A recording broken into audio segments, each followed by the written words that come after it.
Buenas tardes, buenas tardes. Quiero iniciar esta conferencia dando nuestro pésame a todas las familias que han perdido familiares, nuestro pésame en particular al sector tabacalero, al sector avícola, al sector de la construcción, por la pérdida de empresarios y funcionarios destacados y queridos.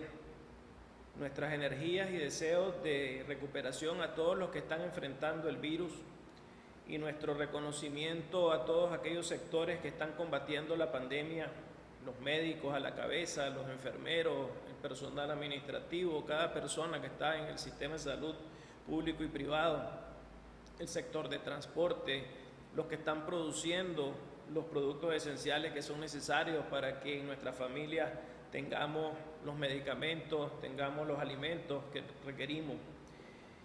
Dicho esto, esta semana, revisando la situación de cómo se está propagando el virus en nuestra región, hoy tenemos una Centroamérica que creció en un 27.7% en relación a la semana pasada. Lo que significa es que los contagios crecieron menos que lo que habían crecido la semana anterior.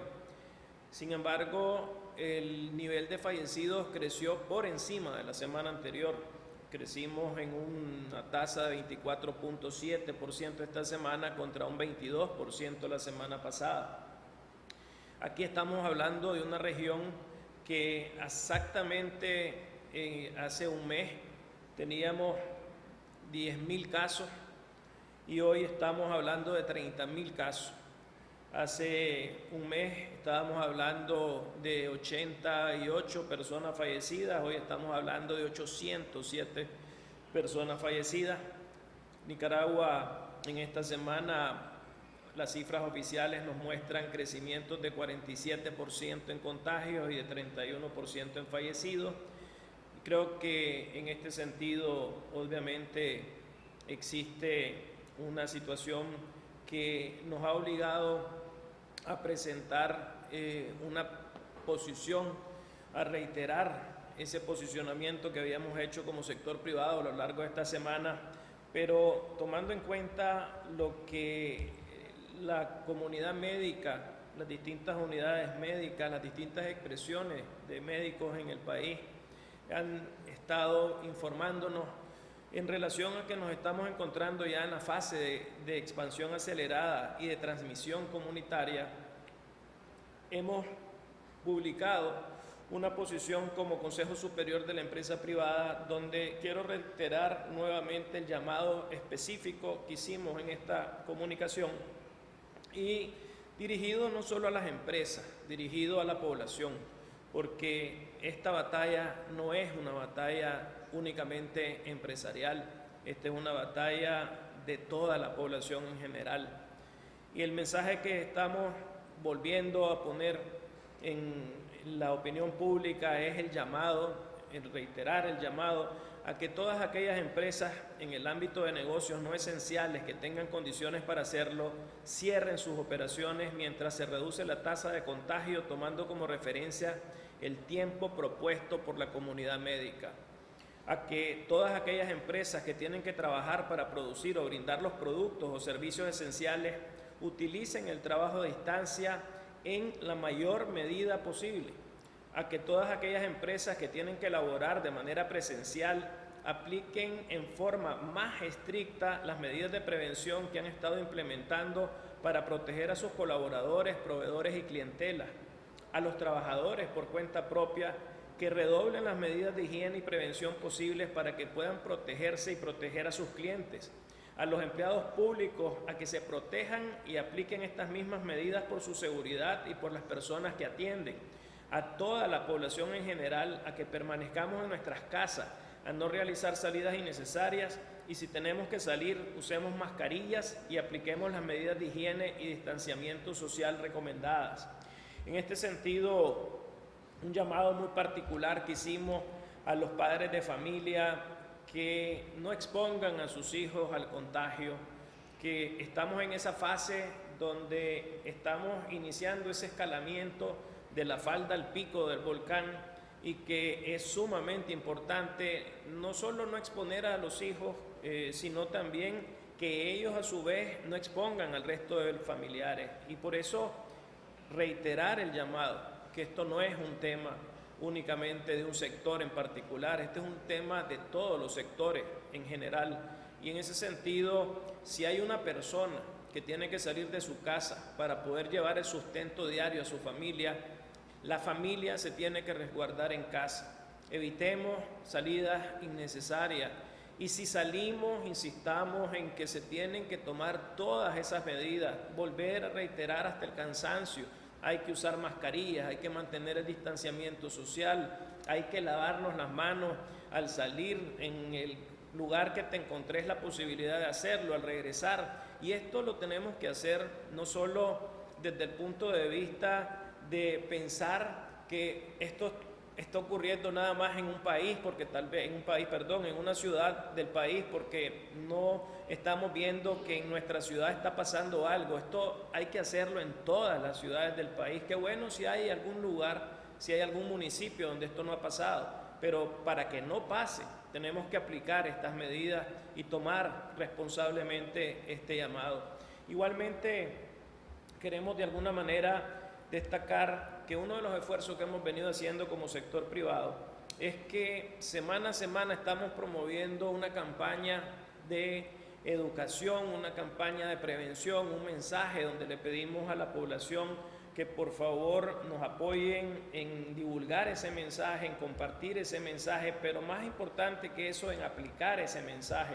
Esta semana el esfuerzo que nos planteamos fue: no estigmaticemos a las personas con COVID-19. Aquí es muy importante que entendamos que esta situación le puede pasar a cualquiera, que aquí no se distingue si sos o no sos joven, si sos o no sos atleta, si sos o no sos una persona que tiene recursos, si estás o no estás en un determinado lugar geográfico del país. Esto nos puede pasar a cualquiera y desde ese punto de vista tenemos que dar ese mensaje, esa voz de aliento al que está en este momento enfrentando esta situación.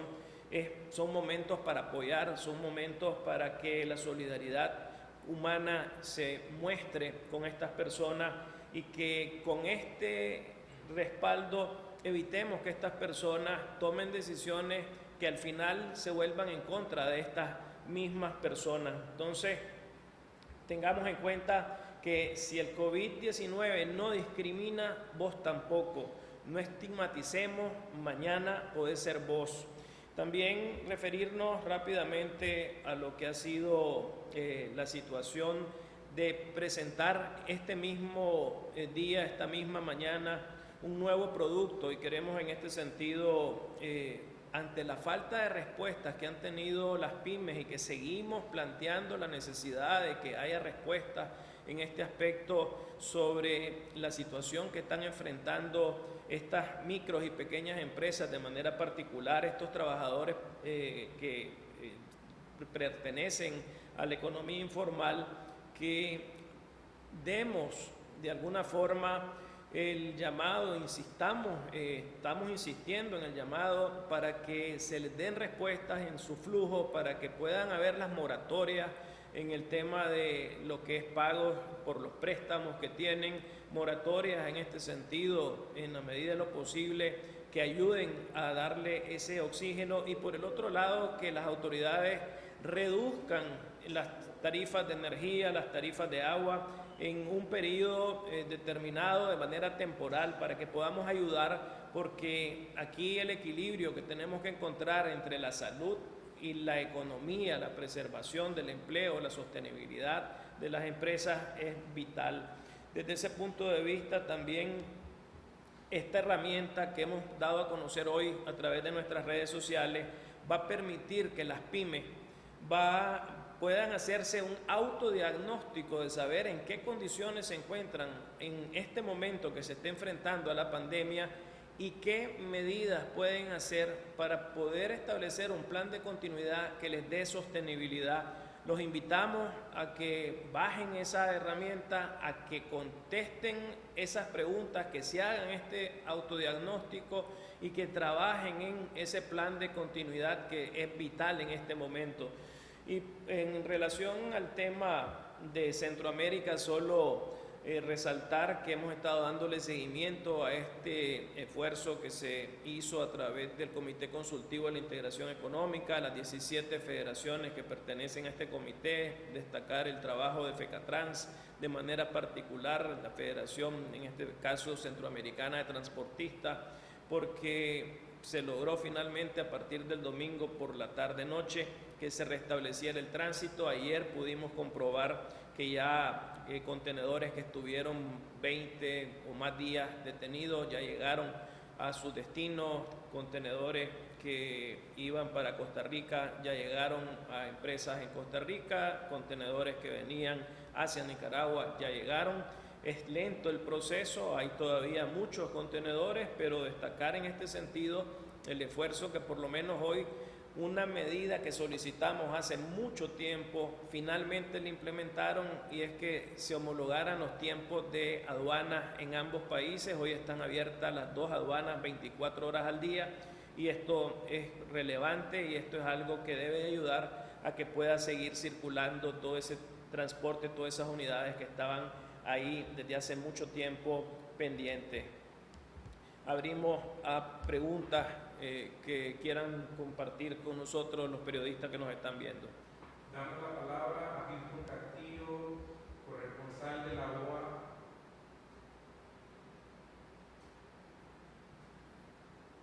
Sí, saludos, consejera Henry. Yo quería consultarte sobre la medida del Seguro Social de no otorgar subsidios a personas que están contagiadas con coronavirus o enfermedades respiratorias. ¿Cuál es la posición o la postura del sector privado con respecto a esta medida? Uno. Y dos, recientemente conocimos un comunicado de al menos 35 gremios médicos del país que llamaban a una cuarentena voluntaria. El sector privado respaldó este llamado. Quisiera saber si ustedes tienen un aproximado de cuántas empresas hasta el momento se han sumado a este llamado. Bueno, en relación al primer tema, al tema del Seguro Social, efectivamente hemos visto esa nueva política de parte de las autoridades donde le quitan a las clínicas previsionales, las clínicas donde tradicionalmente un trabajador ha ido y se ha presentado y siempre se le ha dado su subsidio, en donde le dicen te tenés que ir por 3 días o te tenés que ir por 7 días, ahora eso se le quitó a estas clínicas y básicamente le están trasladando esa decisión directamente al INSS, y esto provoca un problema.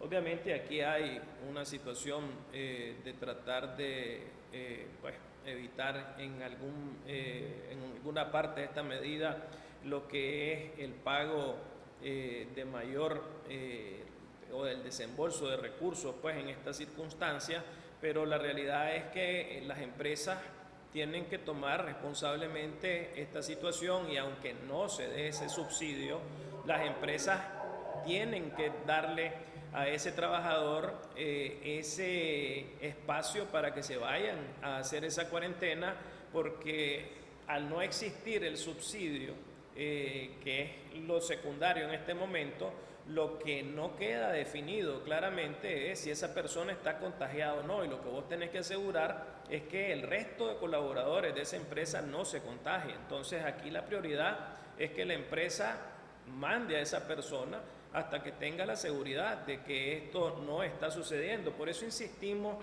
en lo que es el tema de el traer la mayor cantidad de test posibles, de que se liberalicen las pruebas de este tipo de enfermedad, porque eso nos va a permitir entonces tomar decisiones acertadas, de nuevo, para no contagiar. Y como no tenés la información y no te mandan el subsidio, entonces vos tenés que mandar a esta persona, y tal vez lo que tiene es un resfrío y no tiene COVID, pero el punto es, al no tener información, ¿cómo lo haces? ¿Cómo tomás la decisión correcta? Y aquí el llamado es que se tiene que volver al esquema anterior, y el llamado es a que se hagan esas pruebas.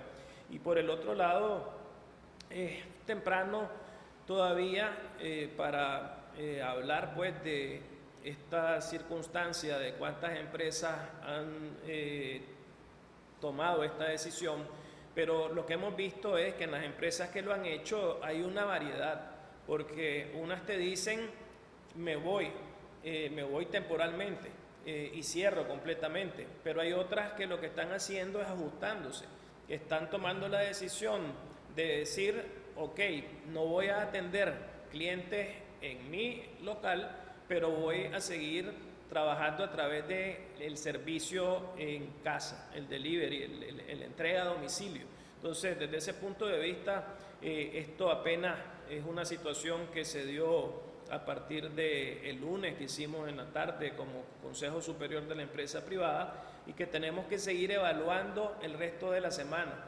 Pero de nuevo, insistiendo que este no es un tema únicamente de empresas, este es un tema de toda la población en general. Damos la palabra a Mabel Calero del diario La Prensa.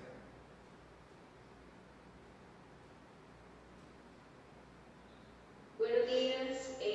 Yo quisiera, usted ahorita estaba hablando acerca de la liberación de las pruebas de test rápido, y quisiera saber si ustedes han insistido en la liberación de las pruebas y cuántas empresas tienen comprado este test, y si solo en Nicaragua está prohibido para el sector privado que se haga este tipo de test. En cuanto a lo que estaba mencionando de la cuarentena voluntaria, usted ha venido mencionando acerca de cierre de negocios no esenciales. Quisiera saber, cuando hablamos de negocios no esenciales, ¿a cuáles se refiere? Y también, por otro lado, quisiera saber qué porcentaje de trabajadores del sector privado, socios de COSEP, están trabajando desde la casa o han aplicado el teletrabajo. Gracias, Mabel, por las preguntas. Creo que es importante en este sentido, a ver, y yendo en primer lugar a lo de los test. Aquí hay otros países de la región que tampoco le permiten al sector privado hacerlo. Costa Rica lo permite, sin embargo, otros países del Triángulo Norte no lo permiten. Entonces, ¿qué es lo diferente?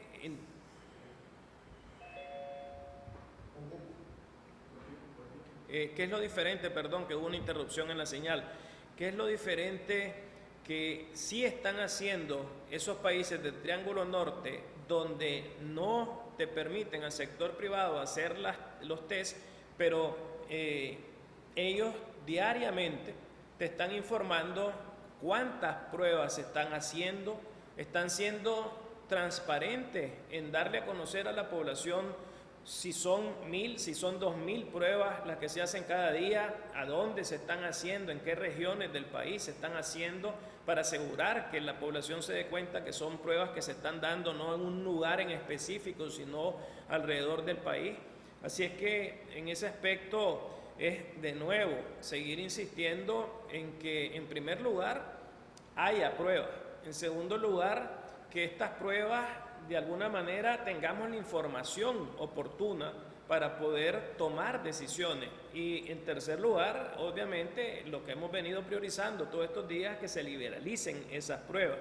En relación a cuáles son esos productos esenciales o no esenciales, yo quisiera, para solo usarlo como referencia, señalar en el caso, por ejemplo, de México, darles una idea de cuáles son esos productos que son esenciales y que han sido parte del proceso que en México han dejado abiertos para poder asegurar que las empresas continúen operando. Y en el caso de México, solo para dejar claro cómo la Secretaría de Salud dejó cuáles son los negocios esenciales, son los sectores considerados como esenciales: el financiero, el de recaudación tributaria, distribución y venta de energéticos, gasolineras y gas, generación y distribución de agua potable, industria de alimentos y bebidas no alcohólicas, mercados de alimentos, supermercados, tiendas de autoservicio, abarrotes, venta de alimentos preparados, servicio de transportes de pasajero y carga, producción agrícola, pesquera y pecuaria, las guarderías, las telecomunicaciones, los servicios privados de emergencia, las funerarias, los servicios de seguridad, en fin. Aquí el tema es que cada país tiene una connotación particular de qué define como esencial y qué define como no esencial. Pero solo ejemplifiqué en el caso de México. ¿Cuál es el punto de aquellos negocios que no cierran? Porque, a ver, si yo soy el dueño de un negocio y yo vivo de ese negocio, y para mí ese negocio es esencial, aunque no sea parte de ese listado.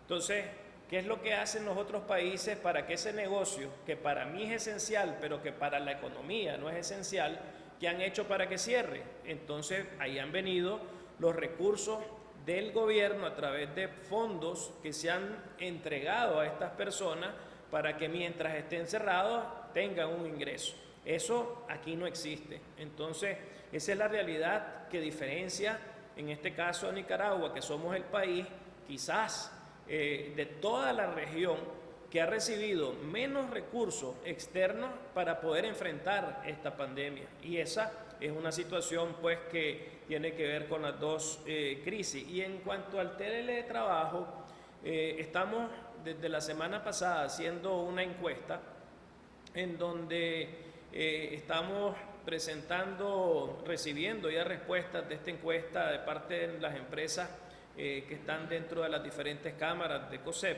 Y lo que hemos visto es que hay, en el caso de las empresas que están 100% teletrabajando y que están parcialmente ya teletrabajando, superan el 55%. Estos resultados los vamos a dar a conocer oficialmente cuando se cierre el proceso de encuestas, pero en el resumen que tenemos a esta fecha, lo que estamos viendo es que el teletrabajo ya está llegando prácticamente al 60% de las empresas que han, por lo menos en este caso, que han llenado esta encuesta. ¿Más preguntas, muchachos? Si no tenemos más preguntas, muchas gracias. Muchas gracias entonces, buenas tardes y cuídense.